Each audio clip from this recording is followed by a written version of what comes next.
Alright, here is another great chess game. This one I took from the 2015 Tata Steel Chess Tournament.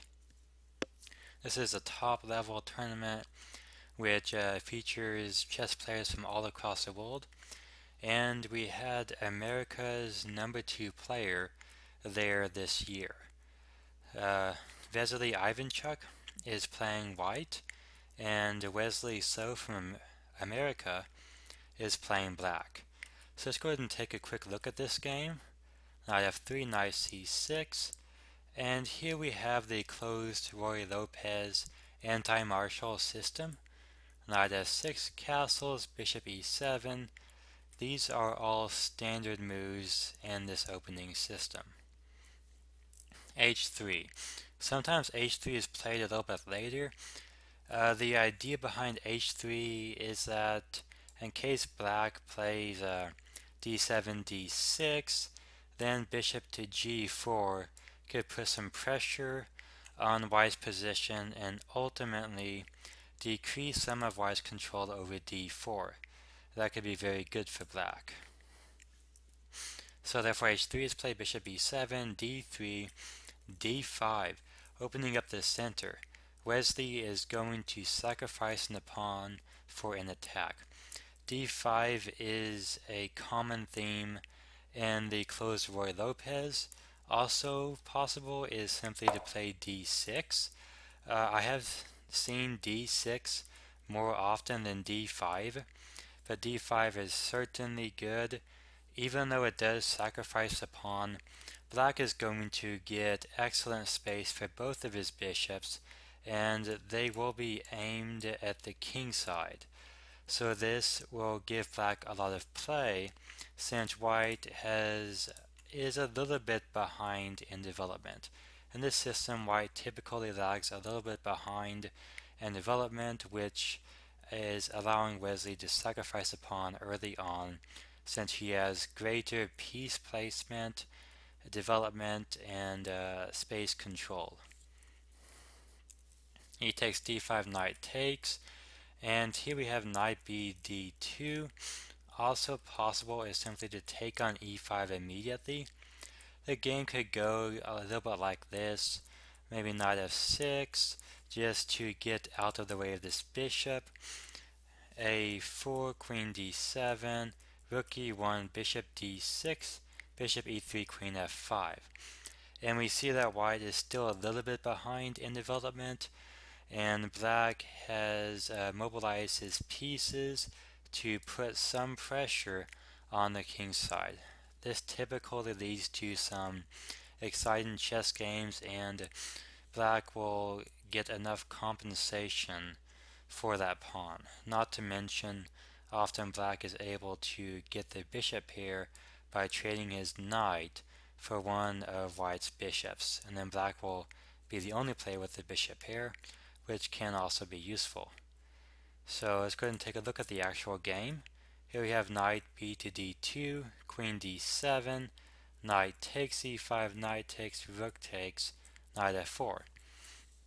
Now knight f4, it's obvious what it's doing. It's attacking g2, and it seems innocuous.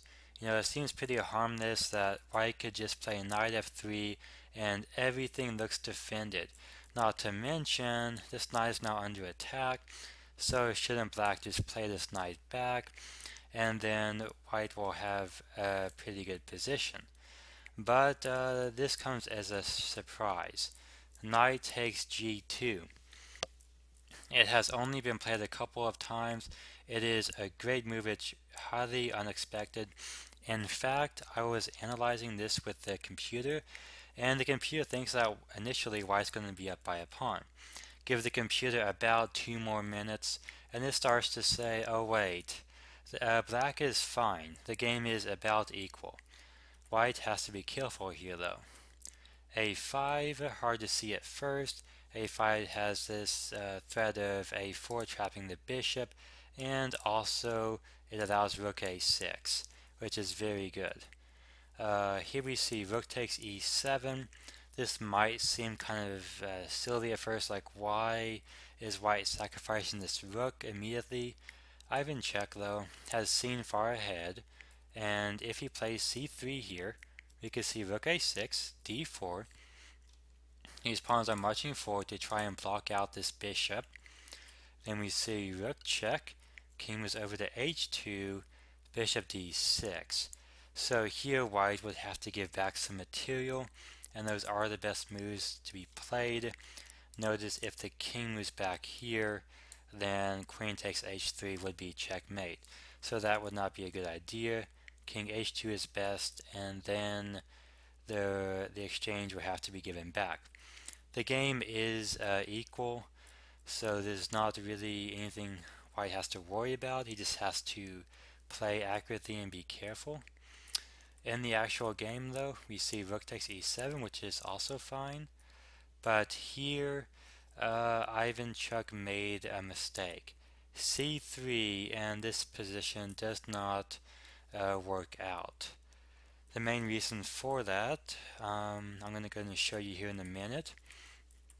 White should have played a4 here because this is going to allow this bishop to stay on this diagonal, which is extremely important in supporting a pawn on d5. In the actual game, we see c3, rook a6, d4, rook f6 going after this knight. The knight is pinned, so we see d5 blocking that pin. And now Ivanchuk probably wished that he had played a4 and not c3 because of black's next move, which is a4. This bishop can no longer support this pawn, and now white is going to be down material. Bishop c2, rook d8, queen e1, queen d7, knight g5, just trying to avoid having a pinned knight on f3, swinging the knight around to protect the king from a different angle. h6, knight e4, rook g6 check, king h2, f5, and here we see knight g3, which is a logical move. At this point, Wesley went ahead and captured the pawn and now remains a pawn up. But not only is he a pawn up, but he has a major attack coming down the g file that white is not able to completely stop. White has to give up material to survive this attack. And look at the lack of development that white's queen side has. This rook and bishop have never been able to get into the game. So the pawn sacrifice was definitely worth it. Let's look at some other options here. Instead of knight out to g3, what about bishop f4? Well, you're sacrificing some material, but you're getting development. And white does get a little bit of an attack going here. Queen out to h7 check. Unfortunately, the attack runs out of steam and is not able to move forward from here. So after bishop g3, we just see queen takes d5, and there's checkmate threats all over the place. So that would not be something that white would want to do. So instead of playing bishop f4, how about just c4, looking to strengthen this pawn on d5 so that this bishop has a harder time getting into the game. Seems like a logical course of action, but it too doesn't work. Black can simply take, and even if white were to capture here, black's attack is going forward pretty quickly. White is in a lot of trouble here. Alright, so let's go ahead and back up to the actual game. Therefore we see knight g3. The alternatives, as we have seen, are not holding up. Queen d5, and now white must defend with his queen or be checkmated. Queen f3, and here white resigned. So this is a great game by Wesley So in the Tata Steel Chess Tournament 2015. And when I first looked at this and saw that white had resigned, I wasn't quite sure why white resigned. So let's go ahead and play a few moves to see what happens. if bishop e3, which that seems logical, you're protecting f2, you're developing a piece, it seems decent, and f4 should not be played because this bishop is lining up with black's rook. So it seems pretty safe, but then this queen takes e3, a queen sacrifice. And after the pawn takes back, we see this check. The king cannot move down, the bishop controls all of this, and the rook is coming across. This is going to be a checkmate. So that is not good. Let's try another possibility. What about bishop takes f5?